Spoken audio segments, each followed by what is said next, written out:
From UFOs to psychic powers and government conspiracies, history is riddled with unexplained events. You can turn back now or learn the stuff they don't want you to know. A production of iHeartRadio.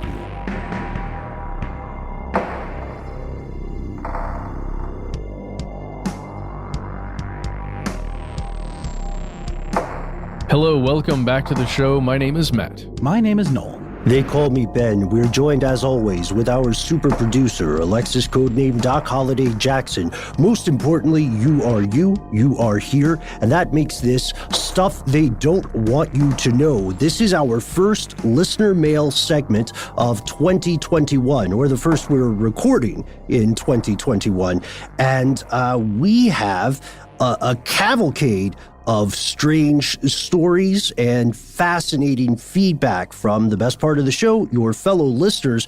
Before we begin, guys, I know I told you about this off air, but for years, and I mean years since I started at this job as an intern, How Stuff Works and iHeart now have been kind of in a low-level prank war. Sometimes we'll come in and things will just be a little weird. One time we smuggled, I think we used this example on the show before, so it's okay to say it. One time we smuggled a very large Elvis impersonator in to prank our boss.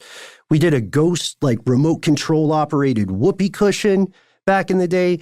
And today I snuck into the office to get some coffee, and I was drinking out of this cup, or I was about to, when my paranoia paid off. And I looked at the bottom to see someone had popped.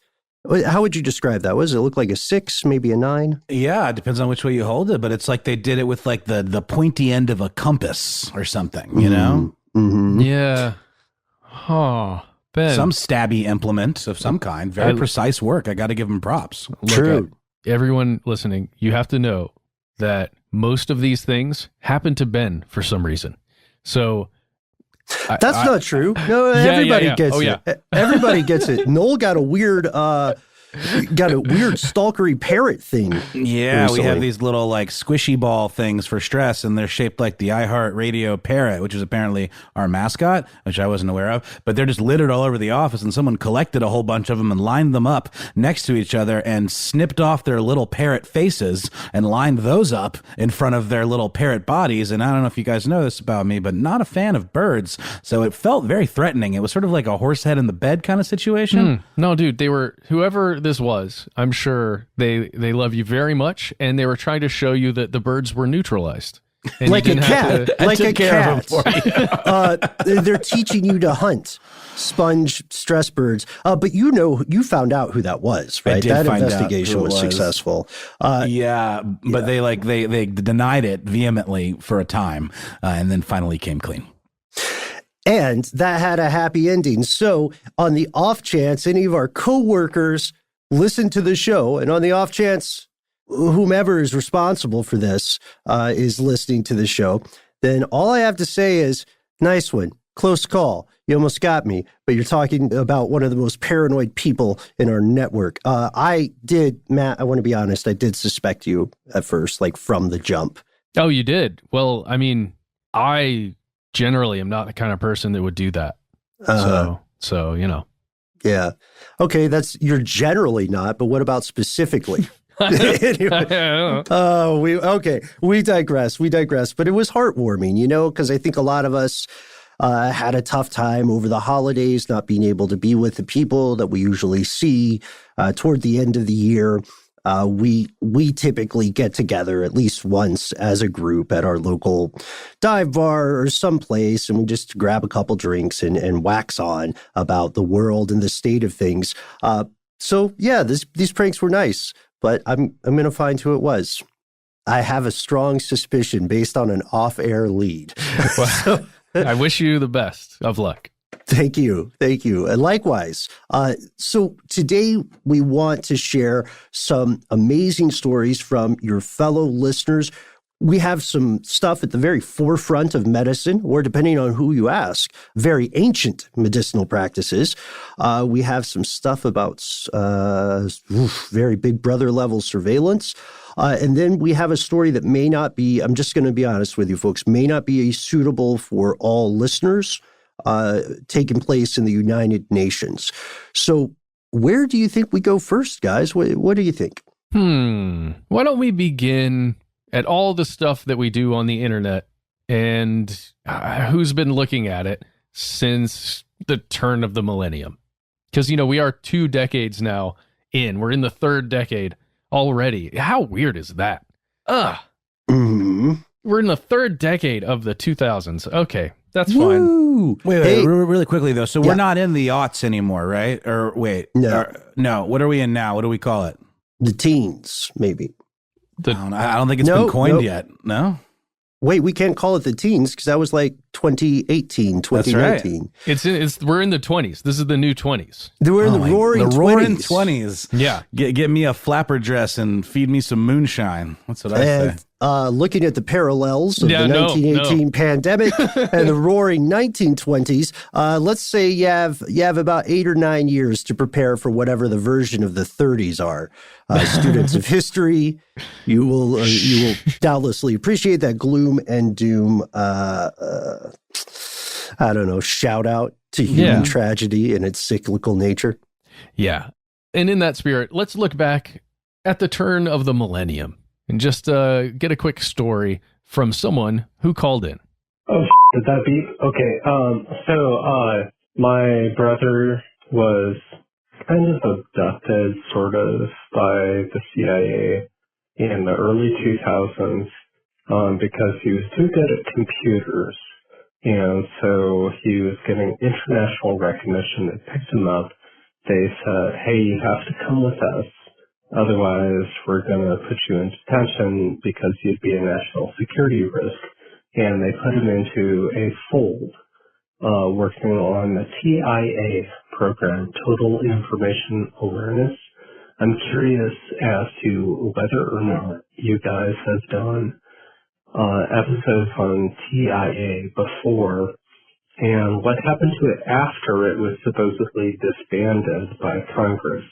The entire time my brother was working for the CIA, he could not talk to anyone, including family or his wife or his children, about what he was doing. And then when Congress disbanded it, he was able to talk to people. I'm wondering what happened after that. He was taken out of this program and put in a different cell where he was still doing the same information and programming that he was before that. But it was given different names and they didn't have access to any of the other cells, so I assume it just presumed to go on under different nomenclature. I assume that the government's watchful eye over our doings on the internet is long and deep, to a degree that we will never be able to comprehend as ordinary Joe Schmo layman. Probably should have made this call. Okay, bye-bye. Perfect ending. Yeah. I mean, but hey, it's cool. Everybody uses incognito mode on your Chrome browser. Yeah, that totally works, right? Yeah, Comcast, AT&T, everybody, we're all good. Your internet service provider is not looking at that stuff. Mm-hmm. Yeah, so my goodness. First of all, thank you for calling us with that story. It's incredible that this saga touched so close to home for you with your brother and his involvement in this program that you mentioned, Total Information Awareness. Now, I cut out a couple pieces of your voicemail just so you know, and so you guys know that I did that for clarity. And one of the things that our caller was asking was whether or not we've covered anything like this before in the past. And we most certainly have discussed both the NSA and their activities. We've discussed PRISM before and a couple other information awareness programs that are both aimed externally to the United States by the United States, as well as programs that are in other countries that are aimed at the United States, including Stellar Wind and a couple other things we've talked about. But I figure this is a great opportunity to really break some of that stuff down and to start back at the Total Information Awareness program that was going to be in effect. There were attempts to put this program into effect, and it did begin, in fact, functioning. But a name changed, as our caller mentions there, and the situation changed, just like what his brother experienced, where he was working inside a black box somewhere on this thing that they called total information awareness. Then they changed the name, then he moved somewhere else, essentially doing the same work. So I'm going to jump to an article from the ACLU called Q&A on the Pentagon's Total Information Awareness Program. I love this one. Yeah, this is a good one. Yeah, it's really good, and I'm going to read some of this verbatim. Some of it you can go and check out on your own if you wish, but if you're being asked what it is, this is how the ACLU would describe it. It's the closest thing to a true Big Brother program that's ever been seriously contemplated within the United States. First of all, that's saying something, and yikes, alarm bells, right? It's what it will do, or what it was planning on doing, was pulling together as many different things and as many different sources of online information that people generate every day into a huge database. So bank transactions, things that you buy at your store, your credit card transactions, where you go, what you search online, all kinds of things like that. It's going to put all of that into a big database and then attempt to then go through and look through all of that data to find terrorist activity. I'm doing air quotes here, to identify possible terrorism leanings. These are all terrible ways to put it, but the whole point is to combine public and private information to see who you are and what you do and pick out the bad guys amongst us. Now, it was begun by DARPA, a group that we talked about a lot, the Defense Advanced Research Projects Agency. And there's a guy named John Poindexter who was, I think he was a national security advisor at the time. I can't remember if he was the national security advisor at the time or back during Ronald Reagan's presidency, but I know he was at one point because he was involved in, you remember the Iran-Contra scandal? You ever heard of that? We've talked about it on this show. He was a big part of that. And according to the ACLU and history, he stated at that time during the Iran-Contra scandal that it was his duty to withhold information from Congress, for their protection, for America's protection, for national security reasons. He literally called total information awareness a, quote, Manhattan Project for counterterrorism. So in his mind, the secrecy is part of it. Well, think about it.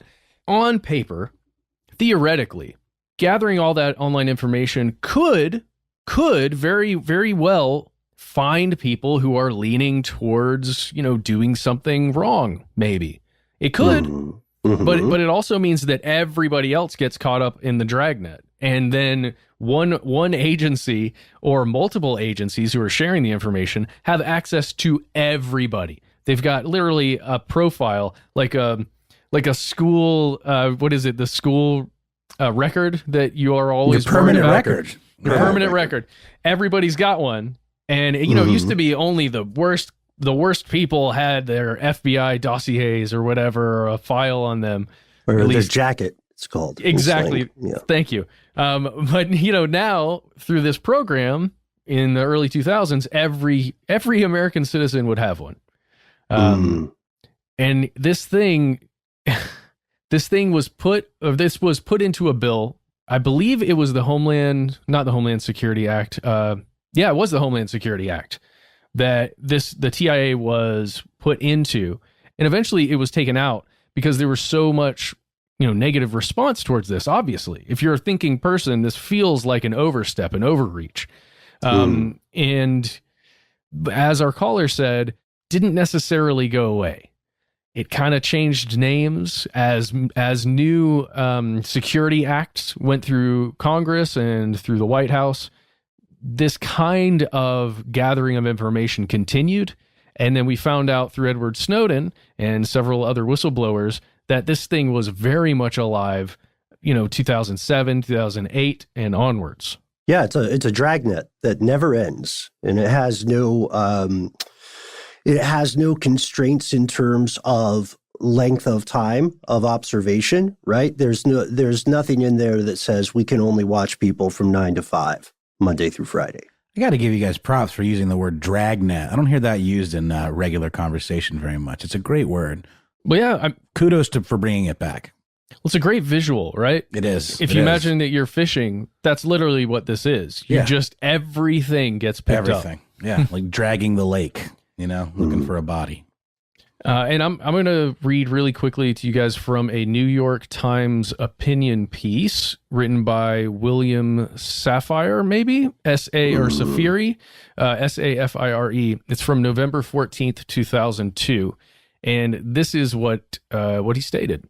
If the Homeland Security Act is not amended before passage, this is when the TIA was in there, here's what will happen to you. Every purchase you make with a credit card, every magazine subscription you buy and medical prescription you fill, every website you visit and email you send or receive, every academic grade you receive, every bank deposit you make, every trip you book, and every event you attend, all these transactions and communications will go into what the Defense Department describes as a virtual, centralized, grand database. Just to really put that, when it's combined like that in one long list, it just feels so icky. Yuck. It should feel icky. The crazy thing is, this isn't the only one, right? No. This isn't the only fish of its fin in the sea. And there's also, from what I understand, it's not only increasingly easy to create something like this, but it's increasingly difficult for the average Jane or John citizen to fight against it, to opt out, and not to dunk too hard on the US. If you don't think that other countries are doing this, if you don't think your country is doing this, you are being willfully naive. I was just listening to some of the recent news and research about Sesame Credit, particularly inspired by the rumors about the disappearance of the Chinese billionaire Ma. I say rumors about his disappearance. And then I learned some really disturbing things, not just about Sesame Credit, but about how so much control over user-generated internet forums like Reddit, so much of that stuff is coming from a single U.S. Air Force base. No, really? A lot of it was, and I can send you guys the links, but I think we have this illusion of safety or privacy. And privacy, as we understand it, we've said it before, didn't really exist for a long, long time, like in days of yore, way before the internet, way before radio, way before television, they still didn't have what you might consider privacy today. People were living with their entire families in a single room on the farm, and you could hear what your parents were up to at night. That's not very private. So I think we're fooling ourselves when we have this idealized version of privacy. But I think we're also fooling ourselves if we say it's worth it to catch a potential terrorist. It's about control, I think. Well, it is about control. I would just say, the feeling of privacy was just a little different, I would say. And maybe it is all wool that we pulled over our own eyes in belief that such a thing exists. But it certainly felt different in the 50s, 60s prior to that. When, the communication that you're having with someone that is far away communication is probably one of the most vital things. Transactions are occurring if you're making them at a local bank, right? Or through a check that you've sent through the mail system. I'm just trying to think of other things. Electronic communication's happening over a phone. That's really it. Well, I mean, Matt, do you think the expectation of privacy is just a thing of the past? Like, I mean, everybody knows that if you're banking or if you're like, certain records are publicly available or whatever, and there's no expectation of privacy in that, to keep people honest, I guess. But, with things like phone calls or the mail or whatever, like there's been this sort of kind of waning sense of like, oh, I have the right to privacy. But do you think there's going to be a new generation where that's just not on people's minds anymore, and people just understand that if they're communicating, that it's pretty much fair game that someone's listening? Yeah, 100%. Ben, and I'll let you continue with this, but I would just point out in the 1970s, you had programs like Echelon that we've talked about before. Promise software came out around that time. I don't know if we've talked about Blarney, but I know we hit a couple of these other programs that were meant to pull in any and all electronic communications and they've been doing that for a long time. So now that we know about Stellar Wind, we know about Prism, we know about all these newer programs, I think privacy, at least to the upper echelons of the intelligence agencies within the United States, if you're a citizen here, as well if you're a citizen anywhere else on the planet, I think our expectation of privacy to them is gone. And also, and also to telecom agencies or companies, conglomerates, whatever. E Corp and F Corp and whichever other corp, they've got it all because we do it all through their services and we pay them for it. Yeah, and every cup, like if that's a service, every cup we buy has these holes in it. You know what I mean? Like it's a leaky cup. Just, there's no expectation that your cup will hold your liquid anymore.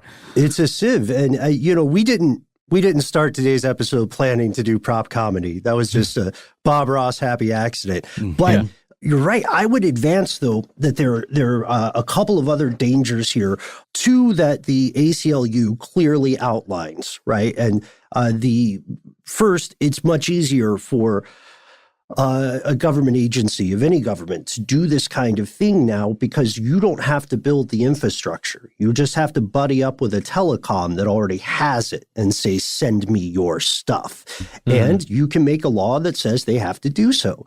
And it's going to be hidden somewhere. It's going to be very difficult for other citizens to care about it, right? Because who has the time? I got to get back to Clubhouse and TikTok. I would love a Clubhouse invite. If someone wants to send us a Clubhouse invite. Is that a beta situation? I just heard about this today. It's like an audio-based social media kind of, right? Yeah. A lot of listeners have reached out to me and maybe to you guys as well, saying, "Hey, why are you on Clubhouse? Are you guys going to do something on Clubhouse?" To which the response is, "I guess just send us an invite." It's still kind of, the way that Facebook originally was invite only, and one had to go to a specific series of schools. I'm really glad that you brought Facebook up. Good. Yes. Because I've got another danger for you too, and it's very much related to it. You go ahead. Okay, maybe this sets you up even better. So, people who are in the realm of technology and ethics and the dangers of social media are doubtlessly familiar with the kind of one of the fathers of virtual reality, Jaron Lanier. I think he may have appeared on Social Dilemma. I can't remember, but he speaks widely about the dangers of social media. And I propose to you guys that these are inextricably linked with total information awareness type programs. Because look, so far what we've been talking about is the idea that TIA type stuff, these things are known as SIGADs, I believe, right? These signal intelligence collection dragnet things, they're presented to us as passive monitoring programs, right? Monitoring and analyzing data points and then trying to prevent crime. But what we have to remember is that when social media emerges, there's also a huge amount of research brilliant, if evil, research put into changing people's behavior. You are part of a behavioral experiment. Every time you log on to Twitter, to Instagram, to Facebook, to anything like that, you know what I mean? Because there are different parties that are gathering your habits and they want to please their advertisers, right? So they can gradually push you toward something, and you will not be aware that your behavior is changing unless you are very paranoid about it, constantly questioning why you believe something or where that belief came from. So I think Jaron Lanier is right, and I think it ties into this.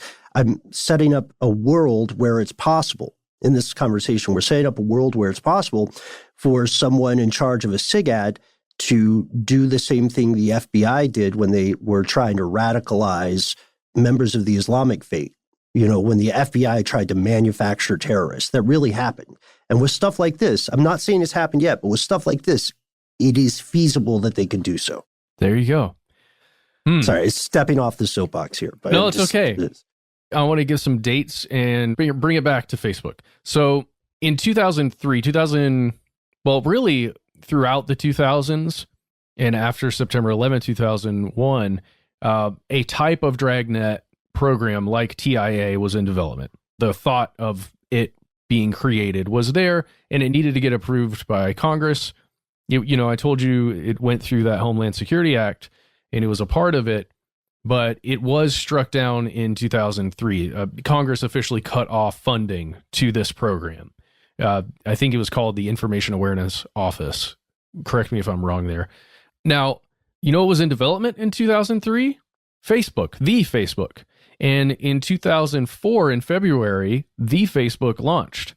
Now, instead of some government dragnet going through and picking up where you go, where you eat, how you know who your friends are, with whom you interact, what you do on a regular basis, at that time, I don't think they were taking your billing information or collecting data about spending early on in Facebook's career, but they were collecting almost all of the information that these dragnets were pulling from. And users began in droves to give willingly their information to this other weird system that didn't need a dragnet. It just needed a box in which you could place all that stuff and then send out to somebody. And it's really interesting just to see that even though Congress, via the representatives of the citizens of this country, decided that this was a bad idea to give all of this information away, to pull in all of this information and keep it all, track it all, we chose as individuals collectively to give almost all of that away willingly. And we give away our bank information, our credit card information to third parties through apps all the time.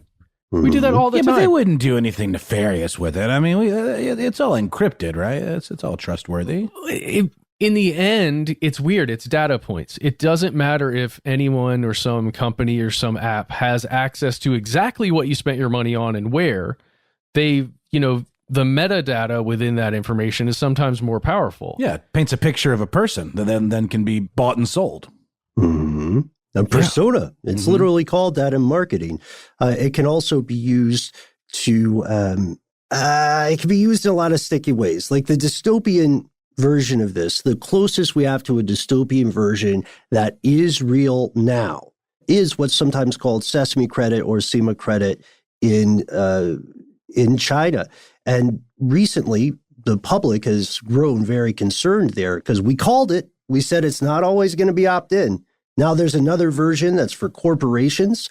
Recently, I think just a few weeks ago, a 9-year-old girl was found liable by court for her dead father's debts, and she was punished under China's social credit system because she couldn't pay those debts because, she's 9. Yeah.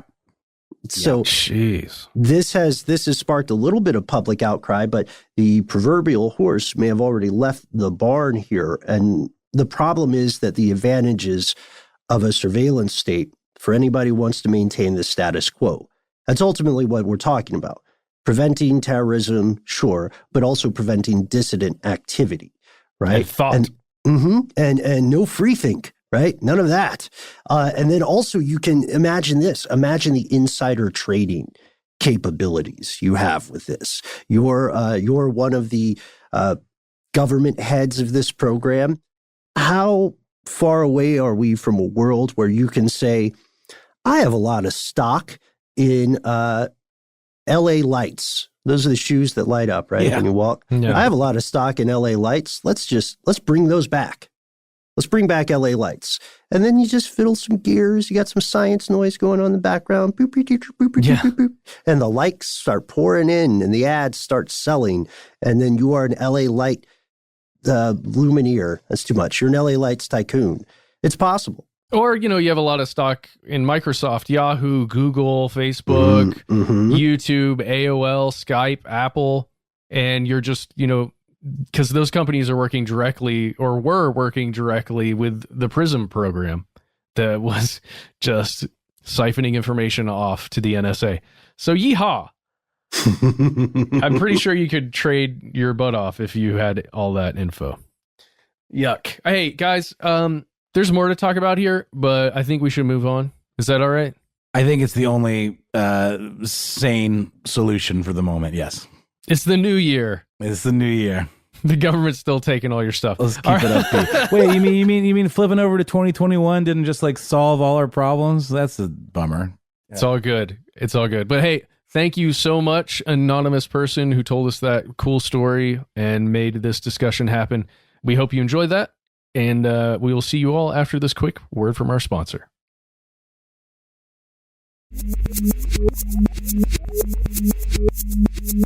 All right, and we're back with a slightly more upbeat story, a little bit less of a dystopian 1984 on steroids kind of situation that Matt's story painted a pretty very vivid picture of. It's important stuff to know, but good Lord, sometimes I just feel like we're like fighting against the current. You know what I mean? Like, ugh. My goodness gracious. But here's the thing. All of these dystopian ideations that I think we're all subject to now, they can bring about some pretty serious mental struggles. I think we've all experienced it during COVID and during being isolated, and, things like anxiety and depression are on the rise. And certainly these are things that one can be predisposed to. But it's also something that your environment can just kind of bring on, or just your circumstances. And I think we've all been struggling in our own ways with the circumstances that 2020 dumped on us. But there's good news, my friends. There's good news because there are some substances that have in the past been highly regulated, outlawed, and maligned that are kind of seeing a new day, a new future where they could potentially be used legally to help us with some of these things that I'm talking about. And to hear about that, we will hear the experience of a listener named Steve who called in to tell us his story. Hey guys, I just wanted to call. I've been calling a lot lately, but this is Steve from Denver. And I just wanted to call to talk about psilocybin. It's been a while since I've heard something about it from you guys. I was straight edge my whole life, literally never did anything. And then when I was about 40, depression was hitting me so hard I didn't want to do pharmaceuticals or any of that junk. And so after 15 years of looking into psychedelics and such, I decided I was going to try mushrooms as a remedy to my depression and anxiety, and it worked. My first trip was pretty incredible, and my wife and I took our first trip together, and nothing but positive stuff about it. Since then, it's every 2 to 3 months, I would say, that I need some kind of a reset. I don't microdose. I do a lot of psilocybin at once, and I basically go to outer space and fight my demons while riding a rocket made of drugs, I guess. Anyway, it works for me. I'd be interested in you guys taking a new look at the new outlook on psilocybin and other drugs as to treat addiction and depression and things of that nature. Thanks for the show. Take care. Steve, I was really hoping you were going to say a rocket made of unicorn tears or something like that, but drugs is also fine.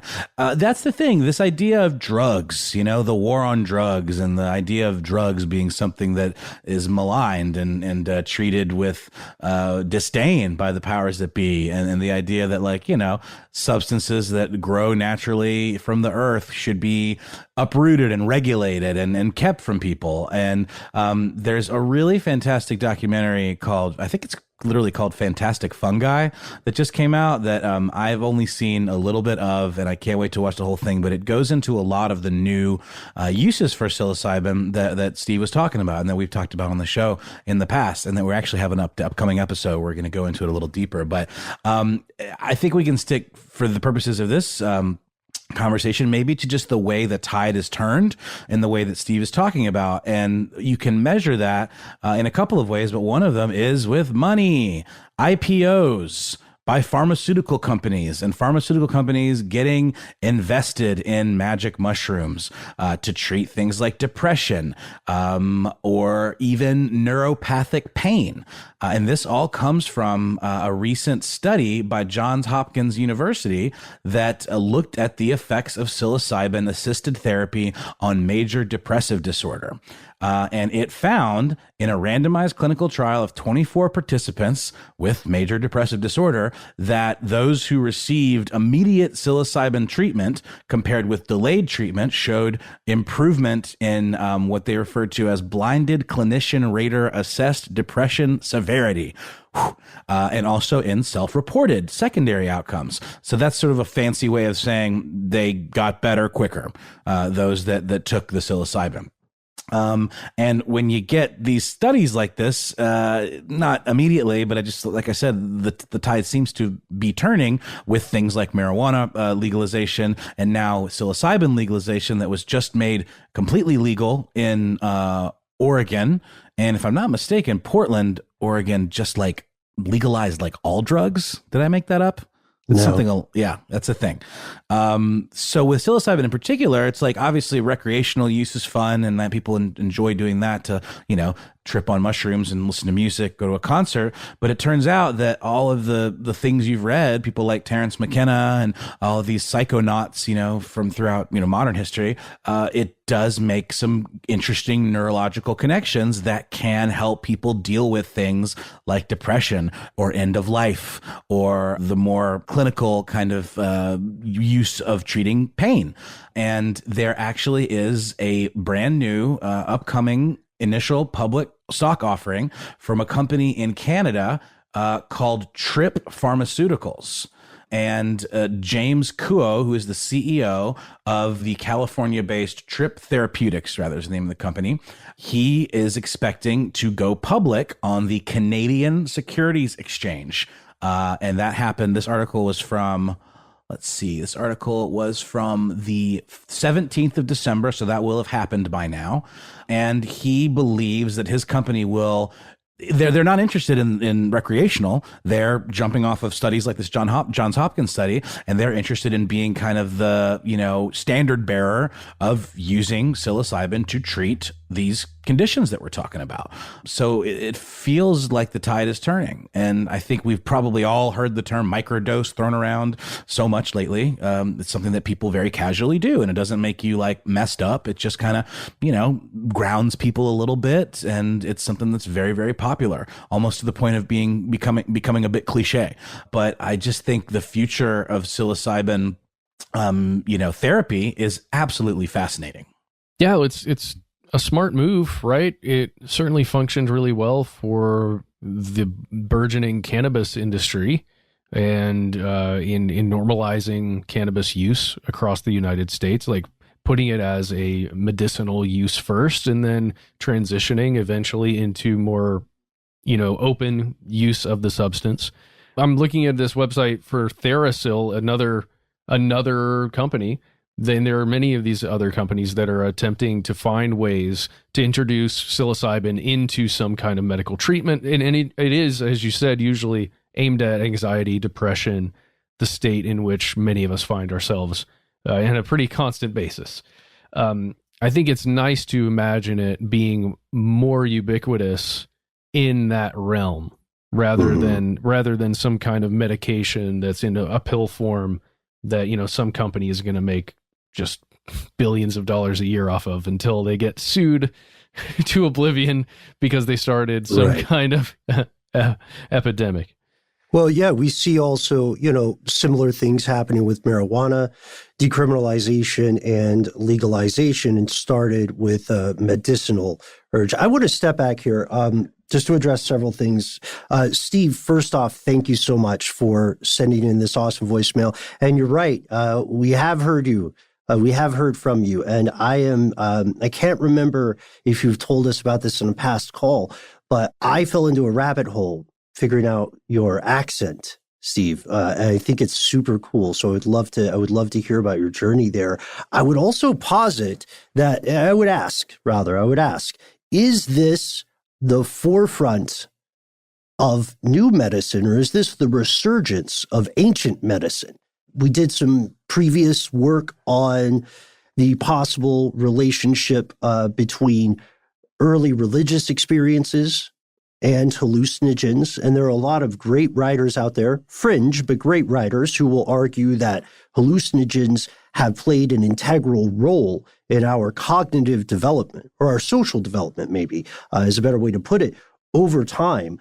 I think it was Bill Hicks has this great piece on the use of hallucinogens. We do want to say, I think this speaks to your point you just made, Matt. We do want to say that psilocybin, magic mushrooms, they're not the same thing as LSD. They're not the same thing as some other hallucinogens like ayahuasca is going to give you a different experience in comparison to something like DMT or something like psilocybin. So a lot of these laws being relaxed are specifically, I believe this is correct, Noel, they're specifically for psilocybin, right? They're not all hallucinogens. That's correct. Now, it's very specifically for psilocybin. And take it even a step further, there are companies working on developing synthetic psilocybin, which is a whole new class of drug for treatment of these same things, especially these neuropsychiatric disorders. Mm-hmm.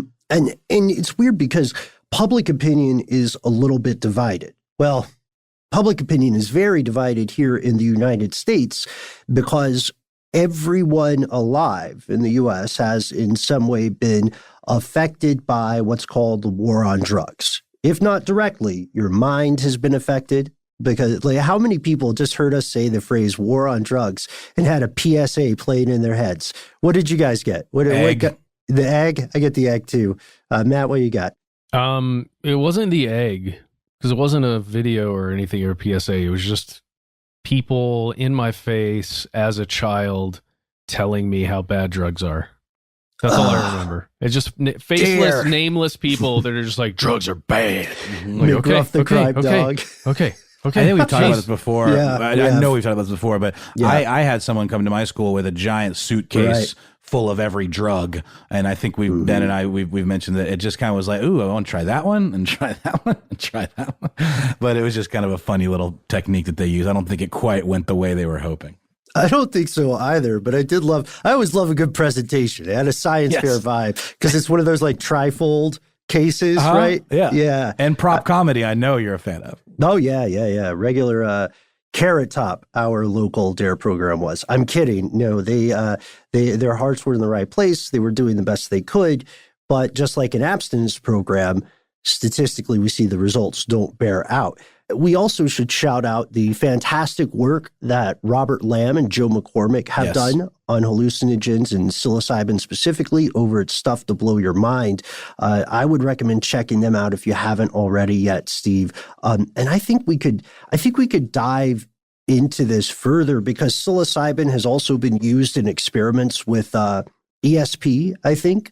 It's been used in experiments to help people break bad habits such as smoking tobacco, or I believe it's also hasn't been used. Am I thinking of psilocybin when I say it's been used in alcoholism treatment? Just addiction, period. It's a great way of like breaking habits, breaking patterns. And those patterns might be physical and a lot of them are mental. And that's sort of what depression is. It's negative mental patterns and cyclical thinking. And a lot of it, is just getting caught up in your own story and not being able to like see the big picture. And hallucinogens are often credited in giving people kind of like this spiritual step back to kind of like zoom out and see the whole picture and be able to kind of see where they fit into it instead of like being so myopic, in everything they do, because it's really easy to get pigeonholed and like in a rut that way.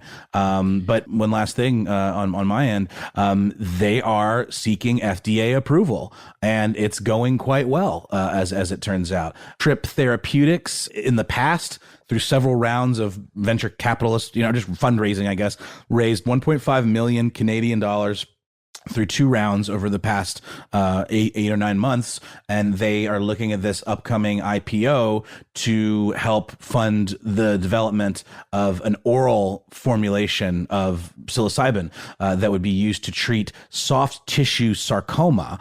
And they've already started the process of seeking FDA approval. To treat cancer? To treat, I would imagine, the pain that goes along with cancer.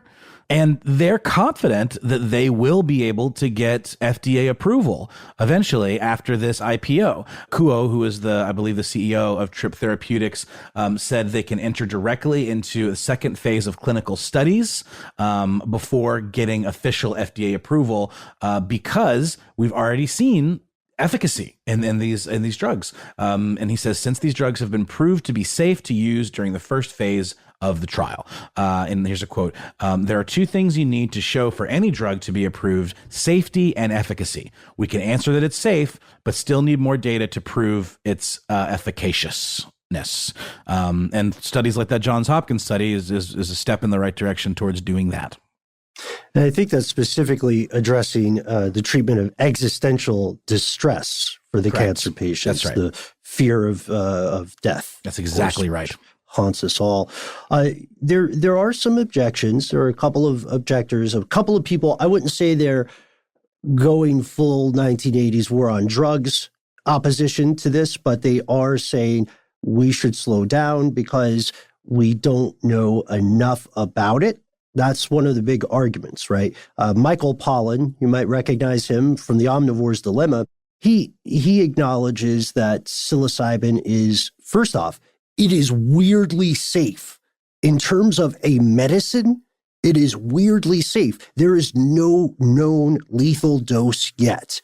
Nobody that we know of in history has ever ingested so much psilocybin that they die from that. But of course, Steve, to your comment about the rocket of drugs, on a high enough dose, people will have badly impaired judgment and may do things that are incredibly dangerous.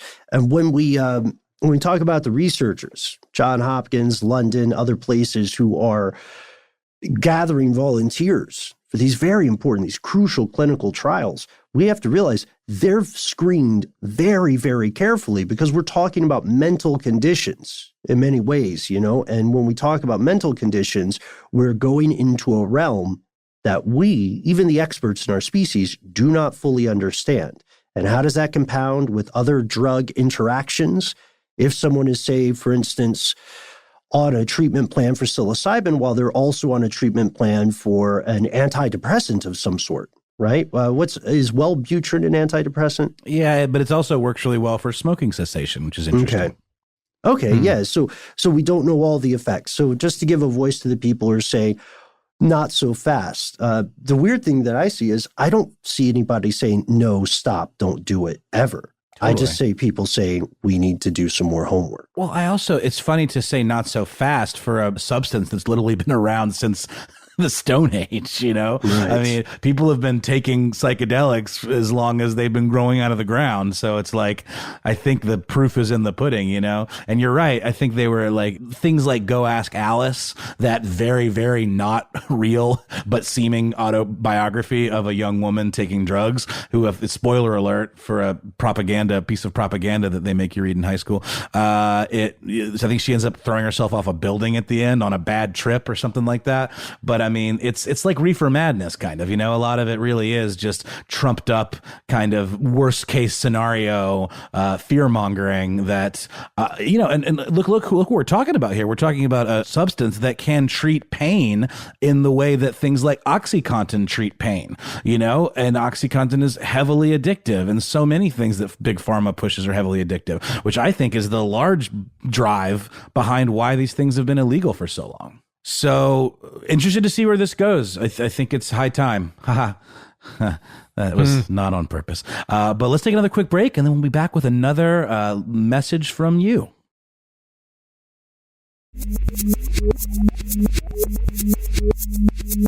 And we have returned. Folks, fellow conspiracy realists, as I said at the top of the show, one of these segments may not be appropriate for all listeners in the audience. The following will contain graphic and completely true accounts of some very disturbing things. So with in the interest of time, without too much prologue, let's roll the final piece of listener mail today, a call that we received from an anonymous source with a very good question. Hey guys, long time listener of the show. Quick question. Have you all ever done an episode of the UN sex scandal? I think it's, I was looking at it earlier and found something on Reddit, but I wasn't able to get in to read more articles due to paywalls and et cetera, et cetera. But it seems like a charity work scandal where it says over 60,000 women and children have been raped over the past decade. If you all have, please let me know, and I will be really interested in listening to it or, discuss it on the show. Thanks. Thank you so much for calling, for reaching out to us with this incredibly important point, Anonymous. First, I've been aware of this. I believe that we all are somewhat aware of this. We have not done a show on this. It is a very real thing. It's a very real series of conspiracies, not conspiracy theories. So it dates back to, I think it first hits the news around 2017.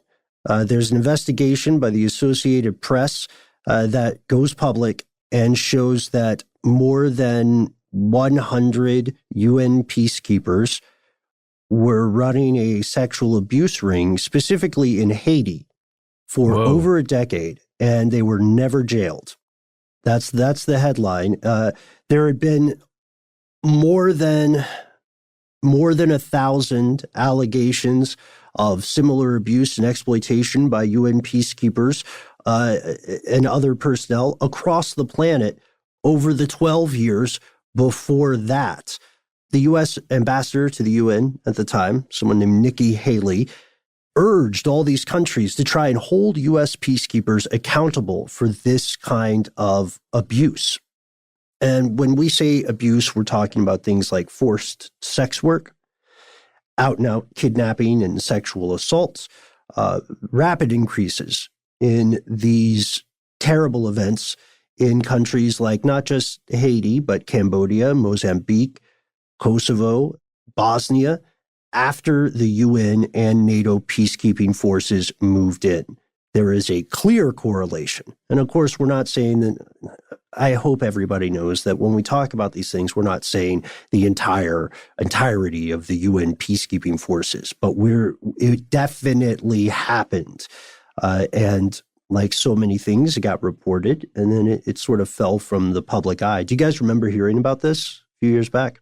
I never did, which is really surprising because, I mean, I'm familiar with Oxfam largely because Radiohead were always a huge supporter of Oxfam, and like Tom York auctioned off some handwritten lyrics to, the proceeds going towards Oxfam, and they're like a hugely respected and influential charity in the UK, and that's really mostly what I've known about them.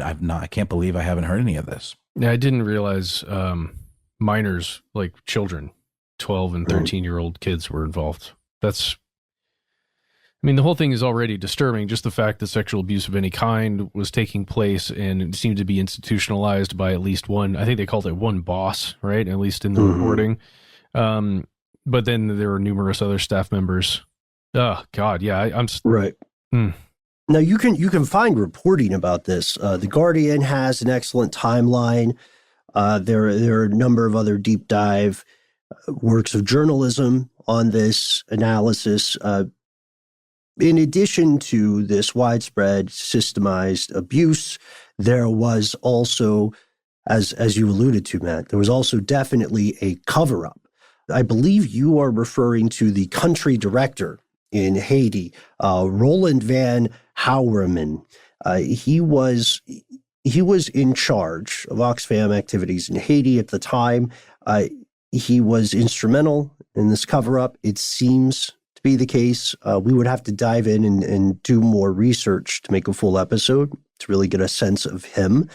But a lot of this happened following the 2010 earthquake, which wreaked enormous chaos upon the country of Haiti, which already had infrastructure problems, resource extraction problems, and so on and so on.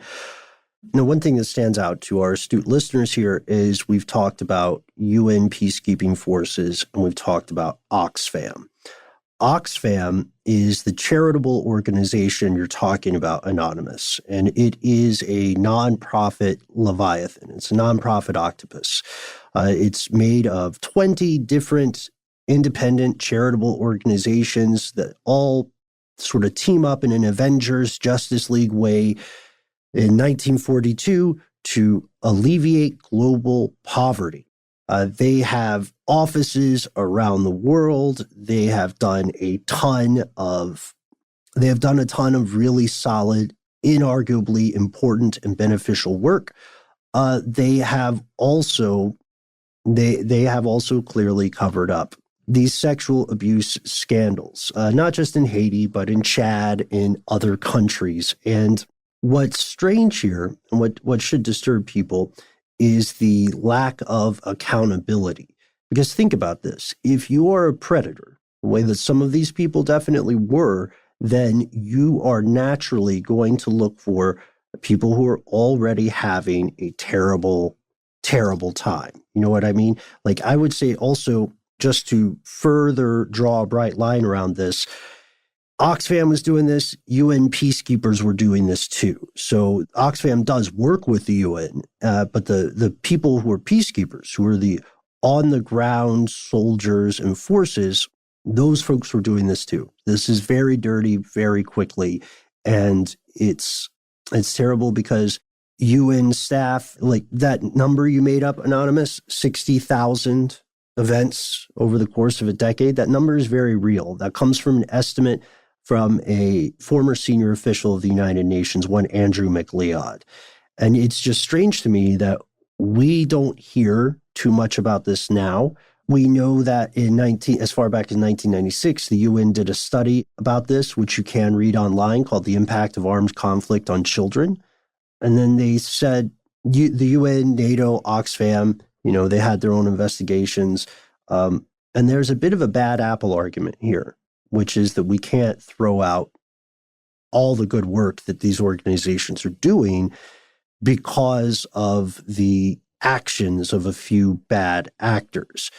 But the question of, like, how many is a few? You know what I mean? Where is the accountability? And where is the justice for these people who are suffering? Yeah. I was looking at this in that Guardian article, Ben, the one Oxfam's disgraced Haiti official left earlier post over sex parties. This is a separate article that's linked off the one we were looking at. Apparently that guy, what's his name? Van Houwer-Mieren. He apparently had to leave another charity organization because of allegations that he was apparently having sex parties. This is a quotation from this article.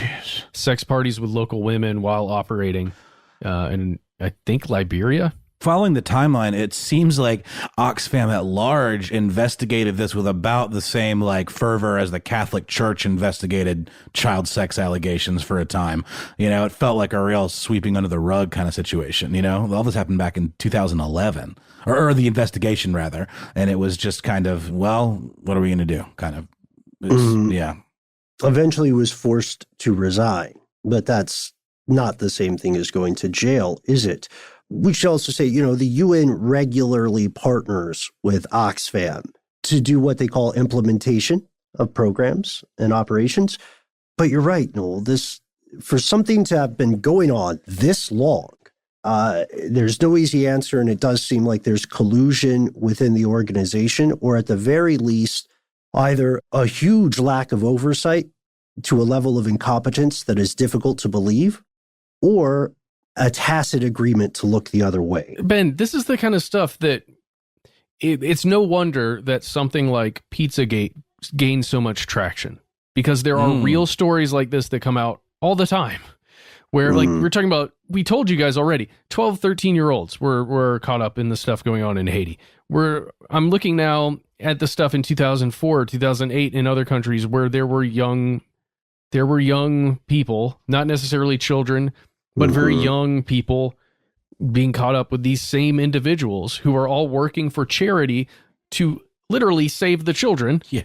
And doing this.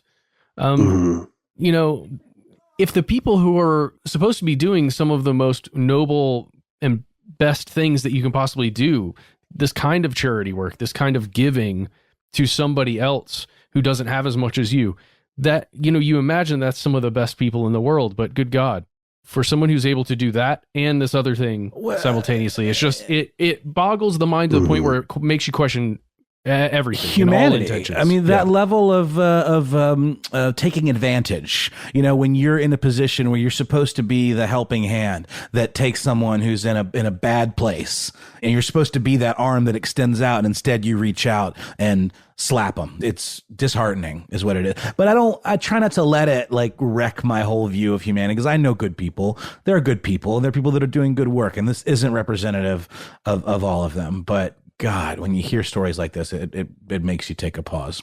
So one thing I have found that may be somewhat mitigating news for you, Anonymous, and for all of us listening along at home, is I looked into the history of that figure, right? The 60,000 over a decade. It's a large number of people over a long amount of time. But when we look into some of the specifics, it gets a little bit dodgy. So McLeod, the man we had said, the former senior official who came up with that figure, he originally came up with it in an interview in The Sun. And when the BBC asked him to walk through the calculus of that, here's what he did. And he explained it to him. He's pretty transparent. He said, okay, in 2016, the UN internal reports say that there were about 311 cases of sexual abuse by peacekeepers during that year. And then he saw additional UN research that said these numbers are probably higher. This is just the stuff that made it through the reporting process. And so he decided he would double that annual figure, 622, right? And then he decided he would multiply that by 10, because generally only about 10% of these sorts of cases are reported in general. And that's what brought him to 6,000. And then he multiplied that by 10 again to cover a 10-year period. Other people in the international development and aid community have a tough time with this methodology. You know what I mean? Because one of the things we have to be very careful about whenever we're reporting on crimes like this is not to be too sensationalistic. That's how you get, to your point, Matt, that's how you find yourself at these sort of Pizzagate situations. The stuff with the Catholic Church, definitely real. The Dutroux affair, definitely real. And the Belgian government was in on it. Not for nothing did 300,000 people march in that country. And this stuff, this Oxfam UN stuff, it is real. It did happen. But we owe it to the survivors of these horrendous events to be accurate. You know what I mean? It doesn't help to turn it into some sort of sensationalistic yellow journalism line unless we have the proof. And we need the proof as a species, because we have to arm ourselves with information to prevent things like this from happening again. We cannot emphasize this enough. Before these people have been victimized, they're living in some of the most challenging situations on the planet. And many times they've been born into these situations. It's stunning to me, because to your point, Noel, the entire mission of these people on paper is to help make the world a slightly better place. How dare you do the opposite? Now, well said, Ben. Well, sorry. Gosh. You know what? Maybe it's all the coffee. Actually, we're on the fence. This is one of those that's important for us to cover. It's very much the mission of the show. It's a conspiracy. It's a cover-up. It's real. But also, it's a very terrible thing. You know, we go back and forth sometimes on episodes like this, or, you know, if we make these full episodes, on what we can do in our position on this little podcast of ours. Are we helping this situation? You know what I mean? And that's a question that we try to address in each case. But all to say, you are correct, Anonymous. The story you read about is unfortunately very real. For Oxfam's part, Oxfam in specific, you can visit oxfamamerica.org And you will see that they have acknowledged the events in Haiti at least. They have also instituted some significant steps to address the problems that they say, quote, allowed the events in Haiti to happen. So they have a commission reviewing cases of sexual misconduct, abuse of power. They're putting more resources into keeping people safe. And they're working with other people and the other peers and groups in the development sector to try to tackle this kind of abuse overall.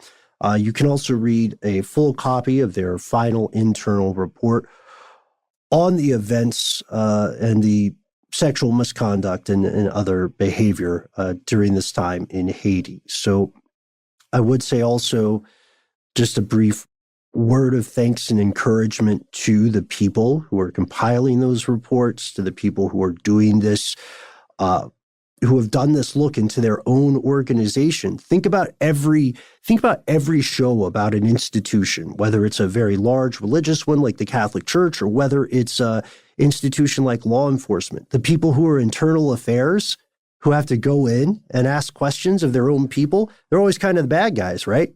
Like that's how they're depicted in The Wire and countless other cop shows.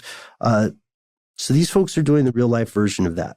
I'm grateful that these kind of things are around, but we have to do better. Agreed. And with that, we know we're running long, wanted to give space. We didn't want to be this last story to be something thrown away at the end, but we did want to save it for that disclaimer.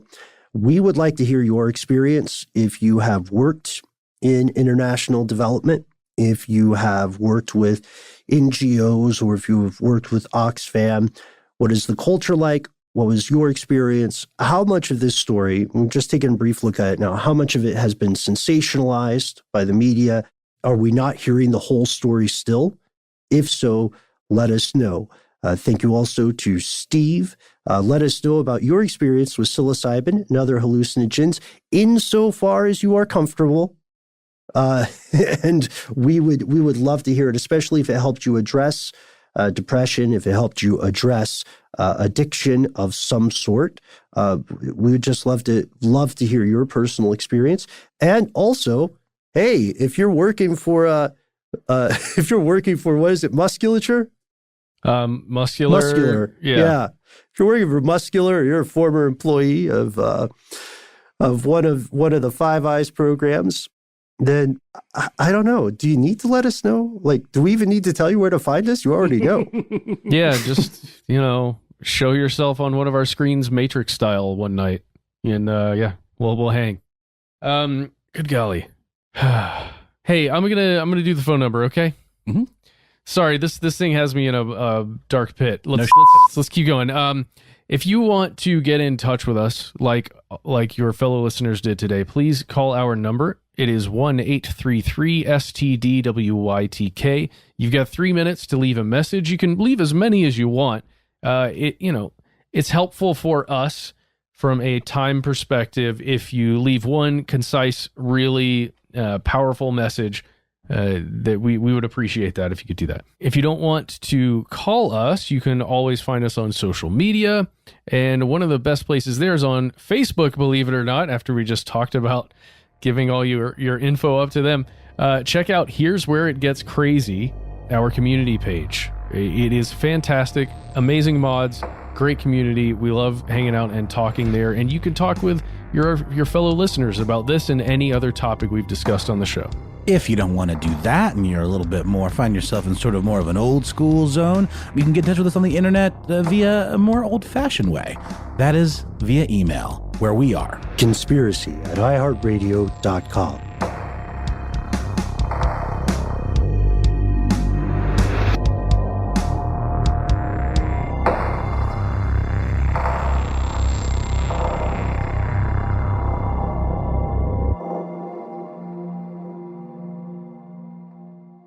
Stuff They Don't Want You to Know is a production of iHeartRadio. For more podcasts from iHeartRadio, visit the iHeartRadio app, Apple Podcasts, or wherever you listen to your favorite shows.